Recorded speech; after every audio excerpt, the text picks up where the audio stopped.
know about what the Bible says about the Christmas story?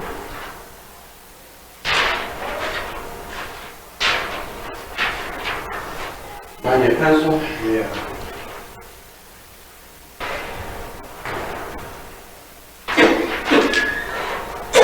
So when it says cheating is not permitted, does that mean you can't use our Bibles right now? Do what?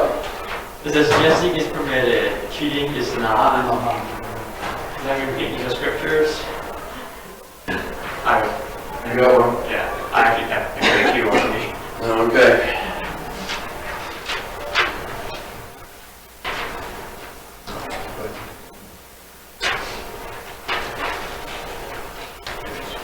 All right. I'll just let you have one answer now. Okay, it is interesting as to what we have made the nativity story versus what the Bible actually says. Alright?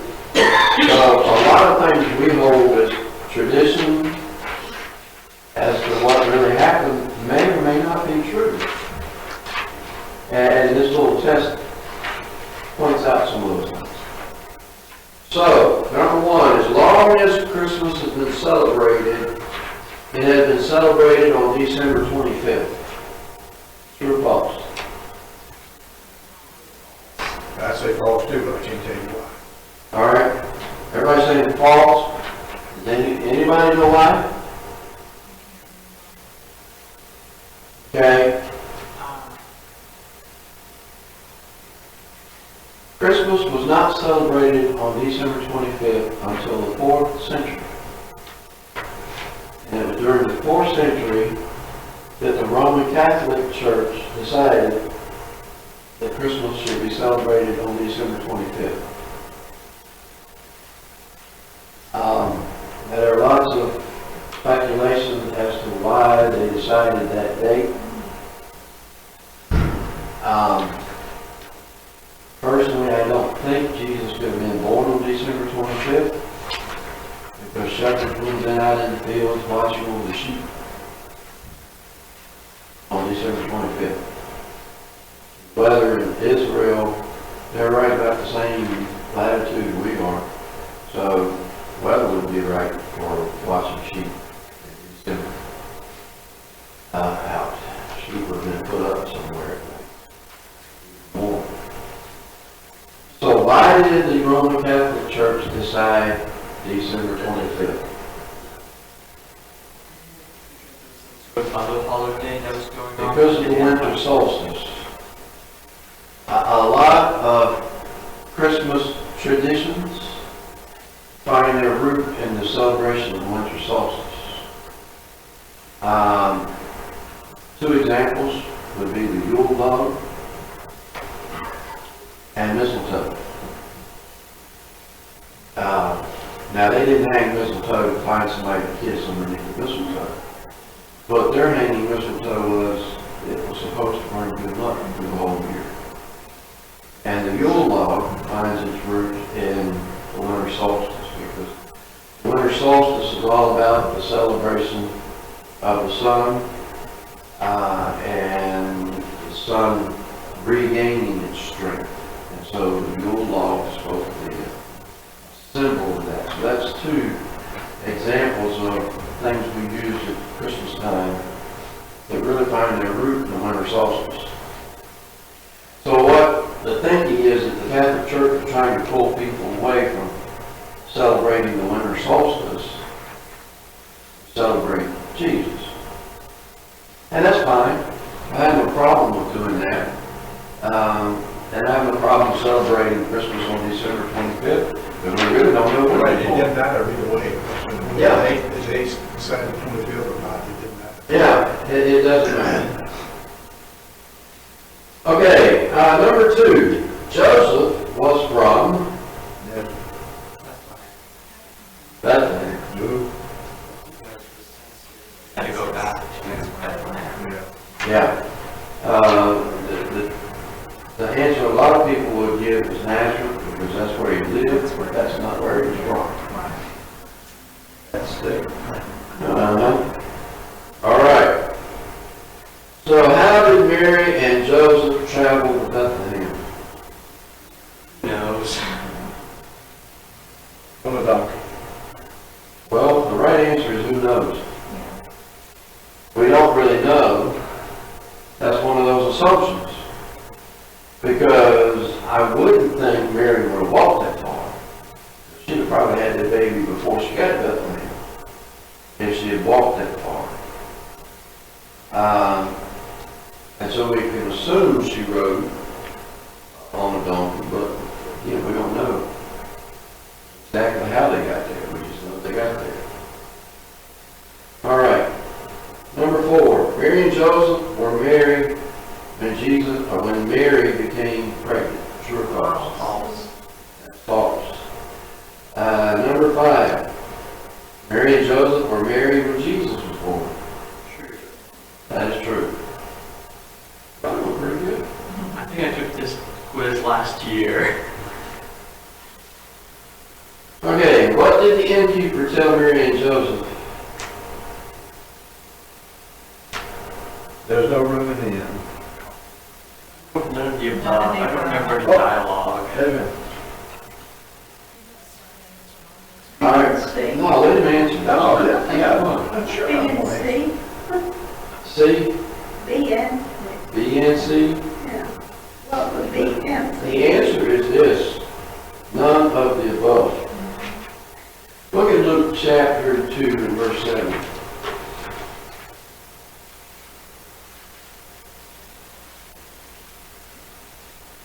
The whole lot is built around what this verse is, but a lot of it is not actually in the verse. Look to what?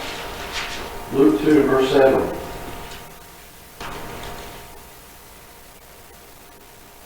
Okay, Luke 2 and verse 7, and it says, "And she gave birth to her firstborn son, and she wrapped him in cloths and laid him in a manger, because there was no room for them in the inn."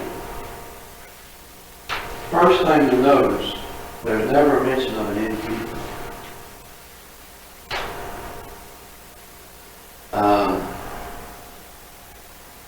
Second thing to note, the word translated "in" is used only one other time in the scriptures, and that happens to be in Luke also. In Luke 22,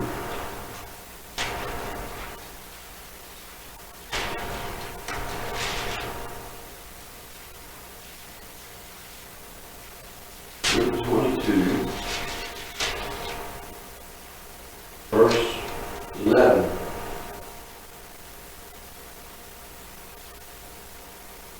"And you shall say to the owner of the house, the teacher says to you, where is the guest room in which I may eat the Passover with my disciples?" Where do you see word "in"? Best room. The guest room. So it's only used twice in Scripture. One time translated "in," one time is translated "guest room." Which is the right translation?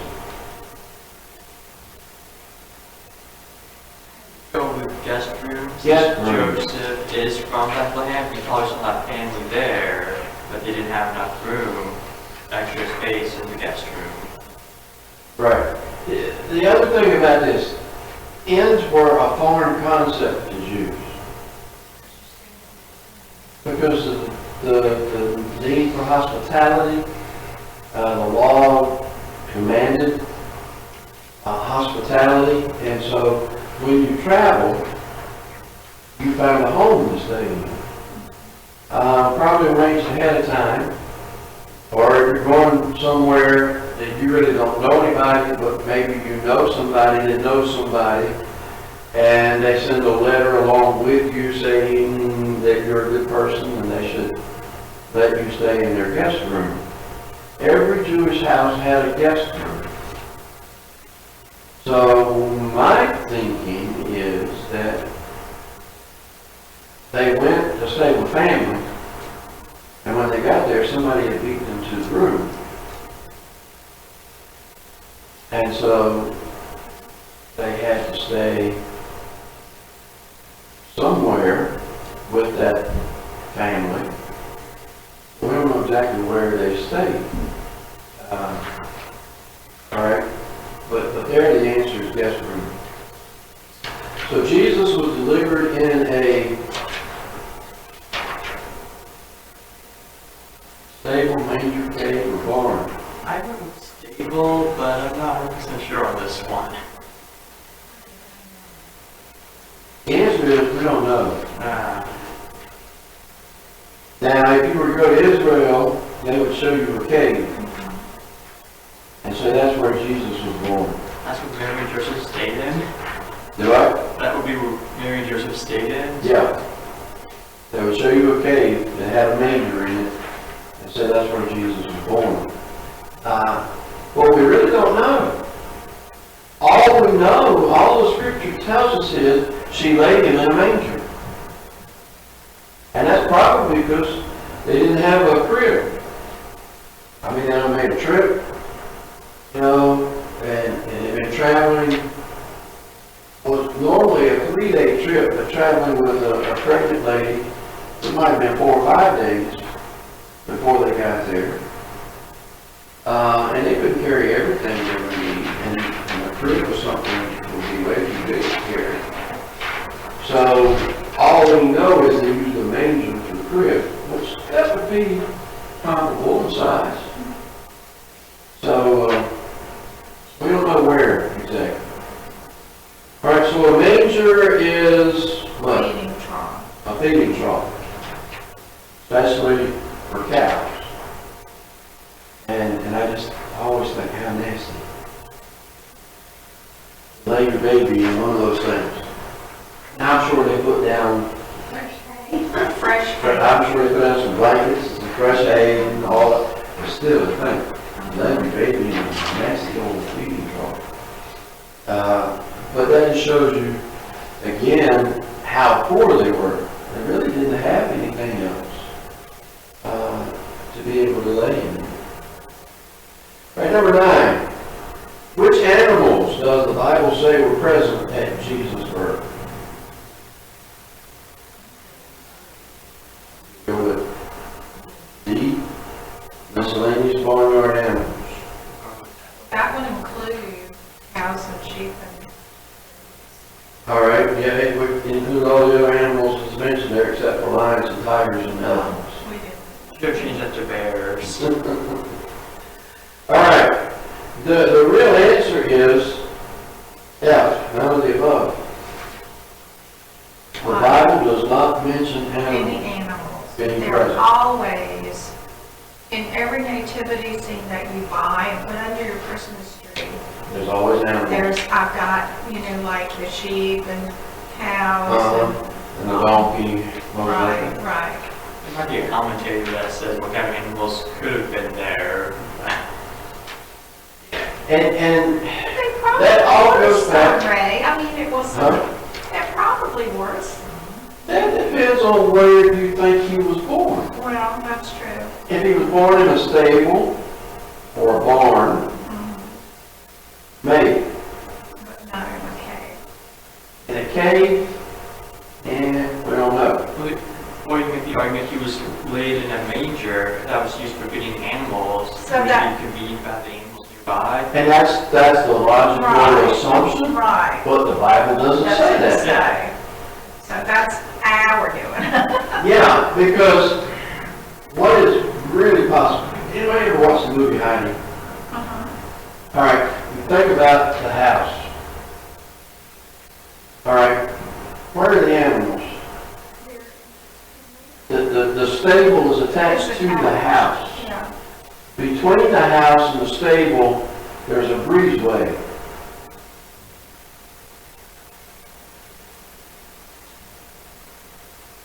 I wonder, I don't know, I wonder if the house where Jesus went was built like that. And would it be possible that they took the manger from the stable and put it in the breezeway so they wouldn't be around the nastiness of the animals and let him stay there? See, But it was cold. It was cold, but they could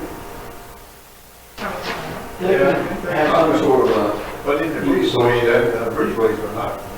they're not. Because you got wind blowing through. No, but stables aren't warm either. Yeah, but the stables that I always knew had four sides, you could go. Okay, well, and this breezeway probably had sides, so I mean, the movie Heidi they do. That, two sides. Well, you got the side of the house and the Right. stable too. Well, what I'm saying- And then on either end, in the movie Heidi, it's all closed up. Oh, I don't remember Christmas songs. Most of the breezeways, if you, Well, you got a breezeway. yeah, the breezeways aren't usually built in the direction the wind usually blows. Yeah, But we get to, most of our wind comes this way. right. The breezeway is this way. Mm-hmm. And your breezeway's got sides all around it. Yeah, So,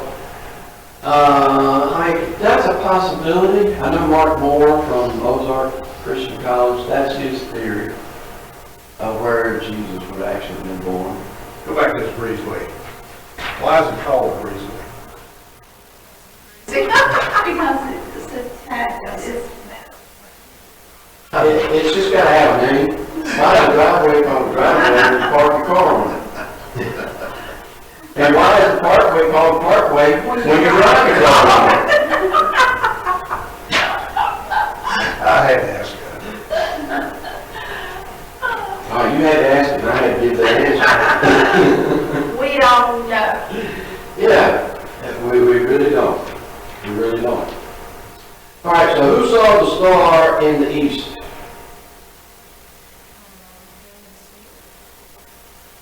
A and C. The answer to that is none of the above.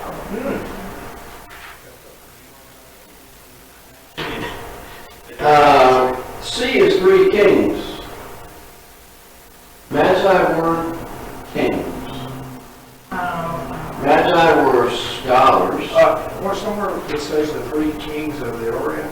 We three kings of the Orient are very busy to travel so far. So I put kings, three kings. See, that's a song. The Bible doesn't say they were kings. Right. They were advisors to the king, maybe. They weren't kings.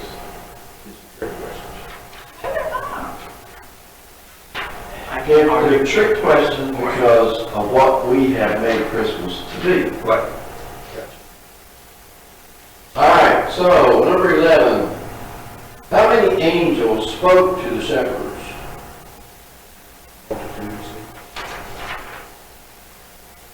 One. Spoke to the shepherds. One spoke, all the others sang. All right. What sign did the angels tell the shepherds to look for? Star.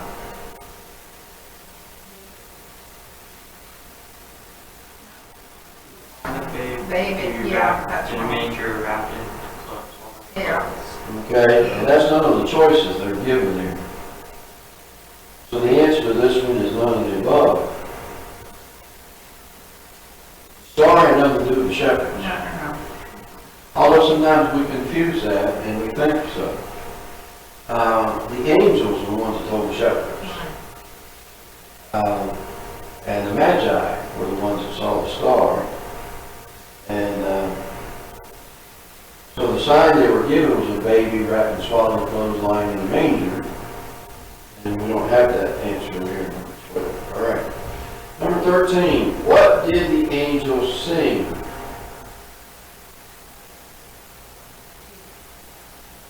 D. Glory to God in the highest. Okay, what is a heavenly host? C. Let's see. Angels who serve your vestments in heaven. I went with I would E. say D. D, an angel choir. Let's try E, E, that's what an angel army. a multitude.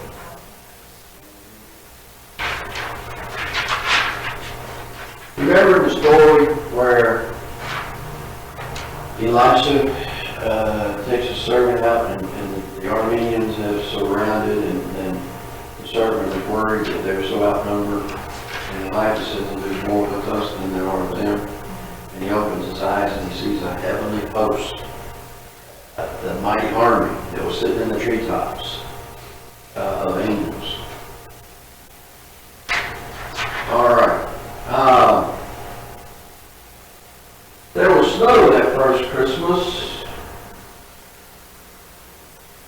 B, C, D, or E?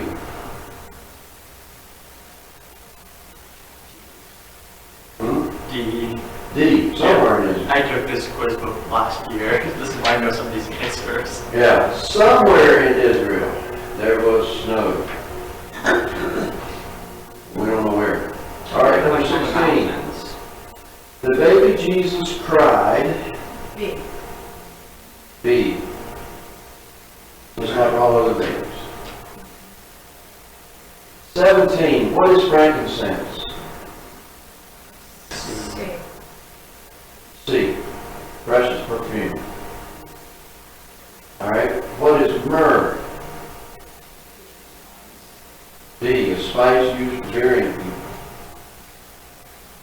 Number 19. How many wise men came to see Jesus? At least 2.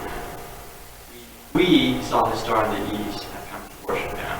And they were wise men. So at least 2. Maybe more than 2. But not necessarily just 3. There have been 4 or 5. We're setting up nativity set for the day camp Thursday at Rich Acres. And our nativity set part was actually combined pieces from different ones. So we've got 5 wise men. And she was going to put out 3. I said, no, put them all out.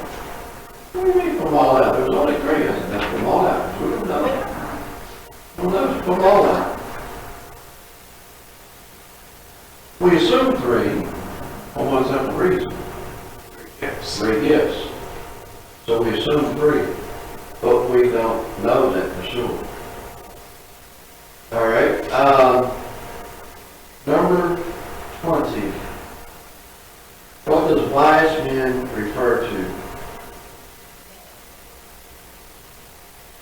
Probably the answer, but I went with C. Okay, C would be the best answer out of those.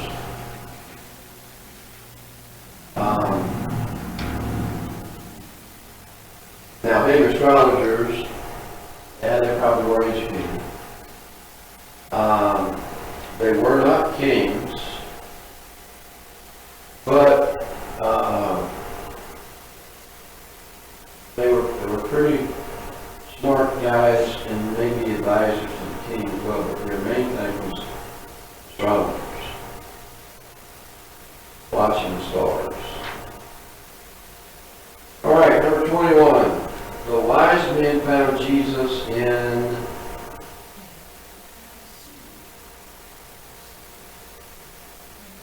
C. Found him in a house. Go to Matthew. Yeah, now Matthew chapter 2.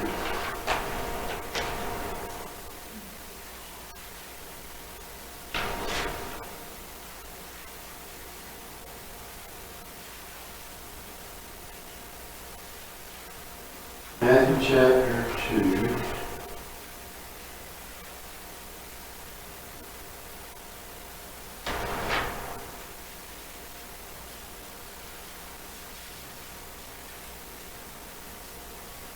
Now, mine in the New American Standard says the place.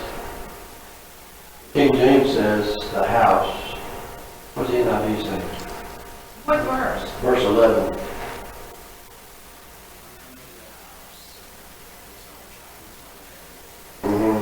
Oh yeah, there it is. Verse 11, that came to the house. Yeah. Came to the house. Now, that raises a question going back to... The other guests had gone, so now they get going to the house. Yeah, where, it brings back the question, where was he born? Was he born in a barn, stable, cave, or in a house? What we know is wise men found him in a house. Wise men never went to state. Okay, verse 22. The wise men stopped in Jerusalem.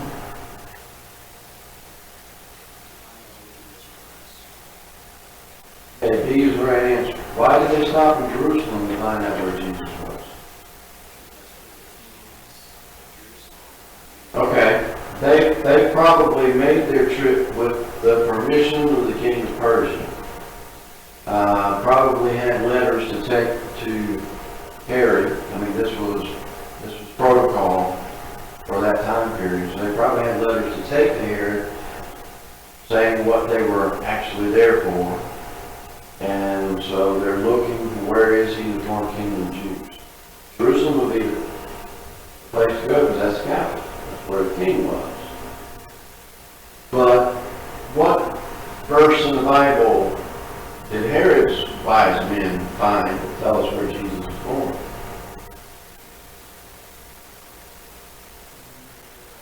Micah 5:2 is a prophecy about where Jesus would be born. Okay, number 23. Where do we find the Christmas story in order to check up on all these ridiculous questions?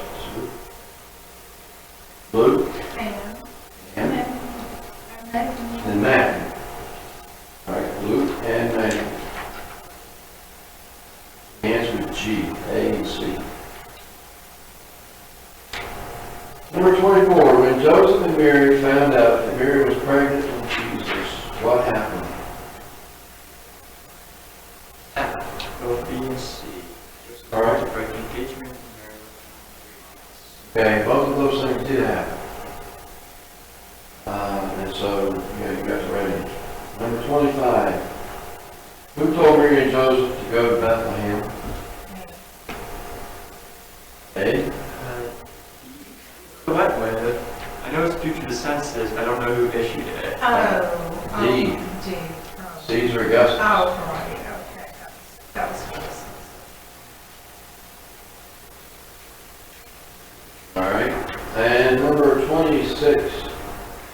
Joseph took the baby Jesus to Egypt.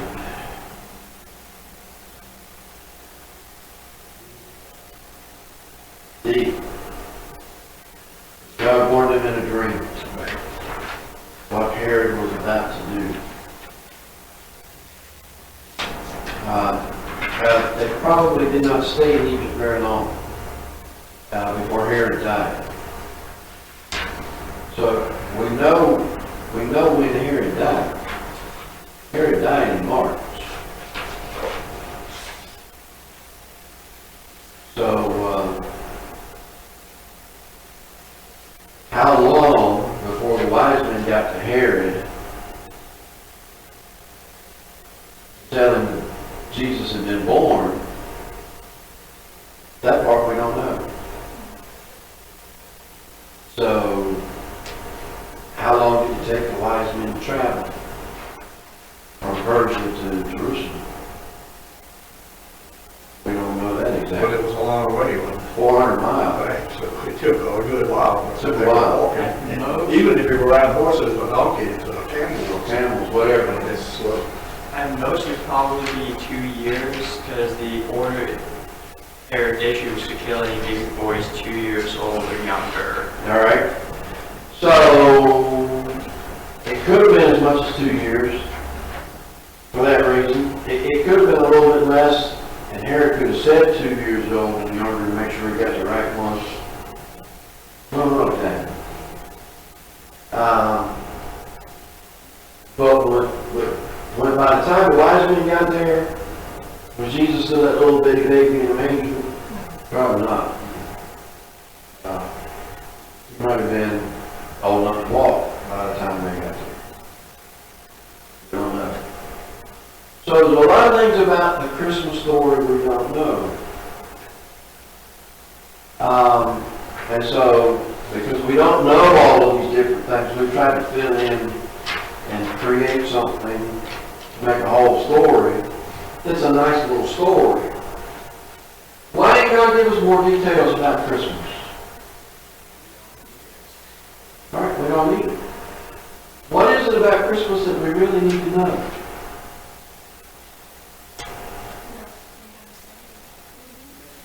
Our Savior. Okay? We need to know he was born. The incarnation is a very important doctrine that we've got to hold on to.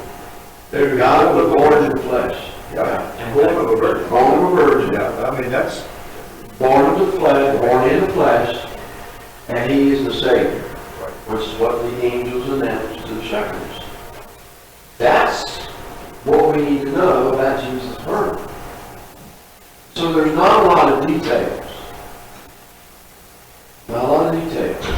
Now when you get to Jesus' death, burial, and resurrection, you got a lot more detail. Why we got a lot more detail with the death, burial, and resurrection? That he actually died and that he actually rose from the dead. Okay? So, that's tremendously important, and none of that was a hoax. That it all was very real, and there's enough detail there that there's no doubt as to what actually happened. And to the, it shows you, with his birth, if you believe that he is the Father, then that's actually you showing your faith. Okay? You know, Yeah. you Well, don't have to have all these details to, Right. to believe in something. the details that matter, that we base our faith on, or deal with the death, burial, and resurrection. But then because we have faith, we don't need all the details for everything else. We just look, God came to this world, born as a baby, born a virgin, laid in a manger, very poor, humble people, and very poor, humble circumstances. That's all we really know about Christmas. But that's all we need to know. Because Christmas just starts when it gets finished at Easter. And so that's tremendously important. Okay. Let's look at the prayer list real fast. Al Swain, we mentioned Wednesday night, they finally gave my date for his triple bypass on January 14th. So, him in prayers. Alan Godfrey, we could take him off. He's at home and doing well. They thought he was having a heart attack, but he did. Colin Russell, he's got to have surgery the day after Christmas. Adenoids. Not going to take his tonsils. I wish we could do everything at one time. It is. Madeline Johnson, they finally determined she had a stroke.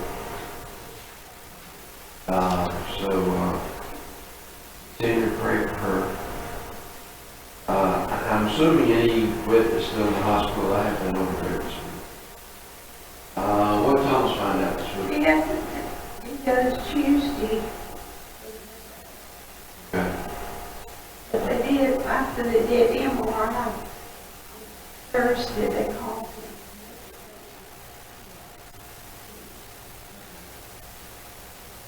All right.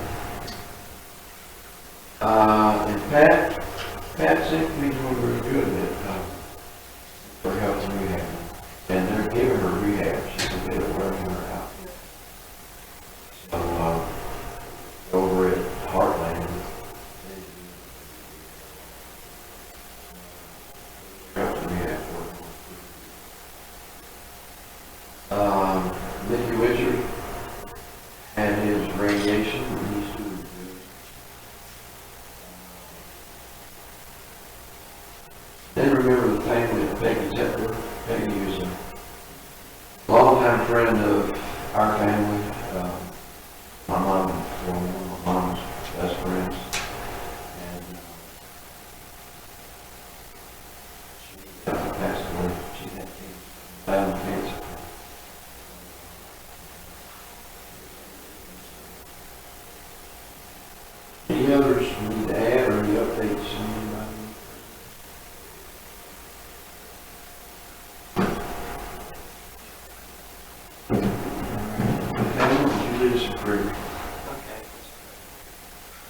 Dear God, thank you for letting us gather here together.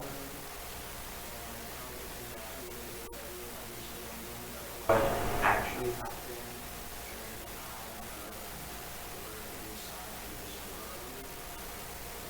during the time of please do those that were mentioned on the prayer list.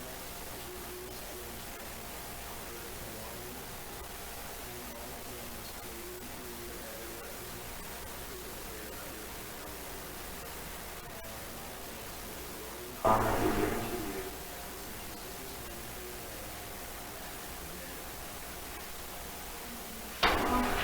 Oh, yeah.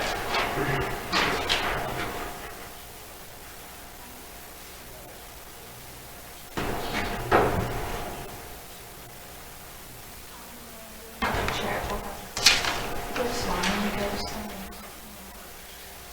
I don't need to go into one.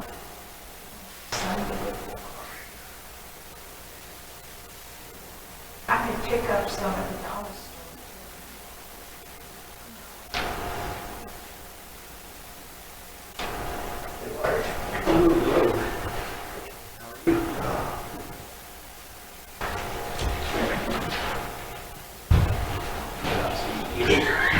Not that bad. No.